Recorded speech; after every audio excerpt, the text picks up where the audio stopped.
Well, guys, I was just demonstrating that with Claire right here, how to do different transparency settings in Illustrator. So here I just dropped a big image in there. So it's a beautiful image of Moraine Lake, I believe. And my frame has no background color, right? So my frame itself, the frame itself has no color. But if I put a white background, and then I change the transparency of that image, for example, in there. So I go into my properties, I go into my opacity right here, and I change my blending mode, and I can go into luminosity. Then it turns into a sepia tone, black and white looking thing, although it's still a color image, right? And then when she was also typing Alberta's Big Things, which is like a tour of Alberta's roadside attractions. So she had this word big that was quite large, of course, and it was set in a really big fat font. So I'm just going to make it like that, just for now, just for demonstration purposes. Make it really, really, really, really, really big. So what she did on this one, she had this word right there that was touching. The letters were touching like this, right? And she had it set in green with a stroke, with a little white stroke. So as a live text, you have the stroke that follows, and then it stays around as a, as the whole outline has the stroke. If you convert that, and which is what she did, she had the text set in Illustrator, and then copy and paste it into InDesign. So they were objects. So if I turn this text right there into an object in InDesign, you can do that. You can do the same in Illustrator as well. I go under type, and then I create outlines. Now it's 3 objects, right? So now you can select each individual one, and now you can see the stroke is overlapping. It's like, she was trying to avoid that, right? To have exactly what we have right here, but as an object and not live type. So to avoid that, all you have to do is ungroup it. Make sure you ungroup that first. It is not even showing me that it's grouped. Ungroup that first. You go into your Pathfinder tool, which I do not have yet, right there.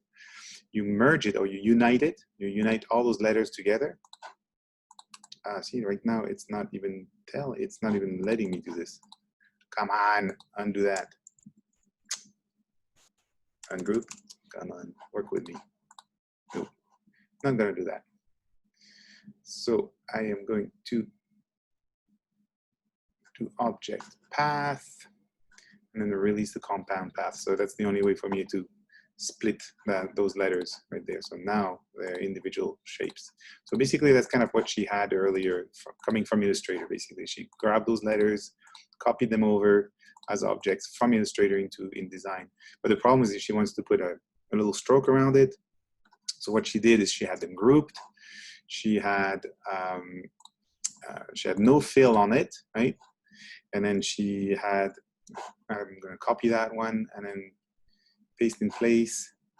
And then what she had was another one in behind, basically. So she had one in front, one behind, and then the one behind was white, and it had a stroke as well. So when you overlap them perfectly like this, there was a little stroke around it, right? So it was like this. So she wanted to do this, exactly that effect like this, but with, instead of live type, with objects. But I was like, well, why do you have those? Oh, because I want to have my, just an outline around the whole word. But if I do an outline around each letters, this is what happens, right?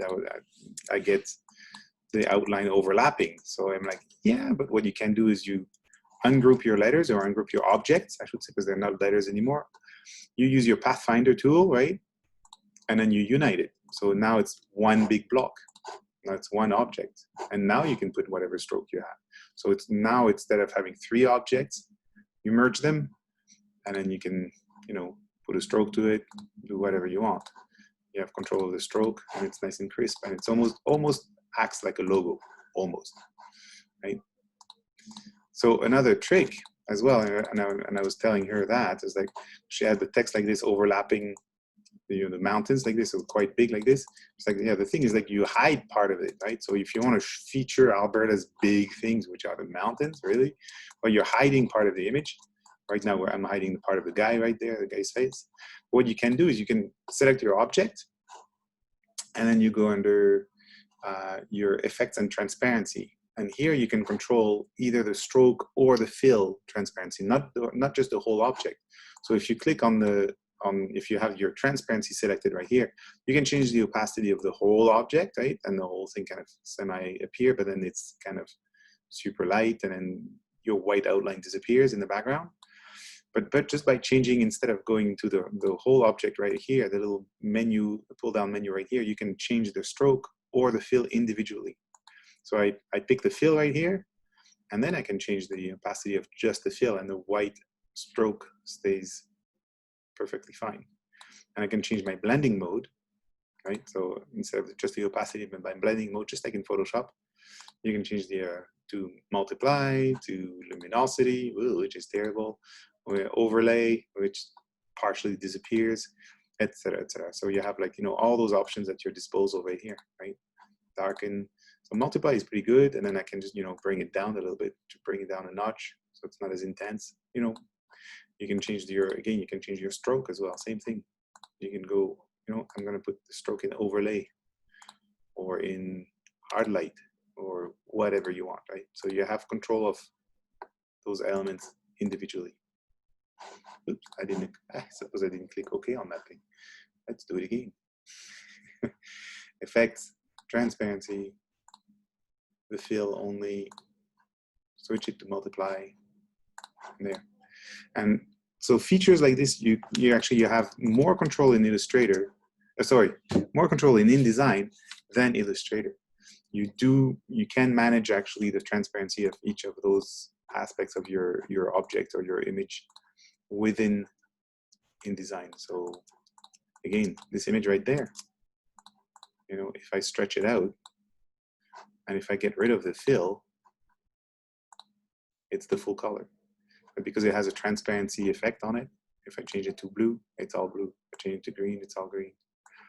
So it's very, very quick to design something like this in InDesign. Pretend you're doing Photoshop and Illustrator work right in there, and it's all built in, right? And so it's very quick to do some very quick mock-ups, really quick concept design work like this, and and you can just like that. It's a little better like that. So yeah, it's a quick sketchbook basically, right? So try those things. Have some fun with it.